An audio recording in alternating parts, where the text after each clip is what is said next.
ഇതാണ് നമ്മുടെ മുറ്റത്ത് നിൽക്കുന്ന മാവ്, സേലം മാങ്ങ. മാങ്ങ നമ്പർ 1.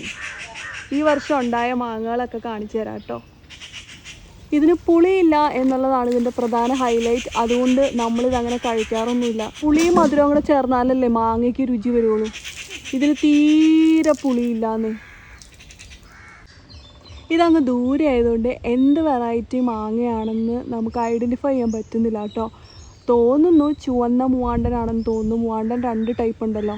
അപ്പോൾ അതിലേതാണെന്ന് നമുക്ക് ഐഡൻറ്റിഫൈ ചെയ്യാൻ പറ്റുന്നില്ല. ഇതിൻ്റെ പൂവ് ഒരു പിങ്ക് കളറിലുള്ള പൂവായിരുന്നു കേട്ടോ. അപ്പം മേ ബി ഇത് ചുവന്ന മൂവാണ്ടനായിരിക്കും. താഴെ ഉണ്ടോയെന്ന് നോക്കാം. ഇതേയുണ്ടോ, താഴെ ഒരെണ്ണം വീണ് കിടപ്പുണ്ട്. മൊത്തത്തിൽ ചുവന്ന കളറാണ്. അതുകൊണ്ട് മിക്കവാറും അത് ചുവന്ന മൂവാണ്ടനാവാനാണ് സാധ്യത. ഇത് കണ്ടോ, ഇത് വേറൊരു വെറൈറ്റി മാങ്ങയാണ്. ഒരു കൊലയിൽ കുറേ ഉണ്ടായിട്ടുണ്ട്.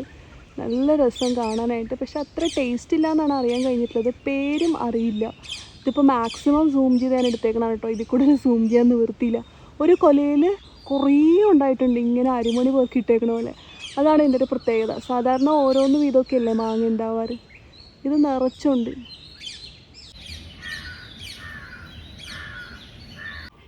ഇതേ അങ്ങ് ദൂരെ കാണുന്നത് കണ്ടോ, അത് വെള്ള മൂവാണ്ടനാണ്. അത് പഴുത്ത് കഴിഞ്ഞാൽ നല്ല മധുരം കേട്ടോ. കുറച്ച് നേരം മുമ്പ് നിങ്ങൾ കണ്ടത് ചുവന്ന മൂവാണ്ടനായിരുന്നു. ഇത് വെള്ള മൂവാണ്ടൻ. ഇതിന് നല്ല മധുര. എത്ര ദൂരെന്നാണ് ഞാൻ എടുത്തതെന്ന് നോക്കി.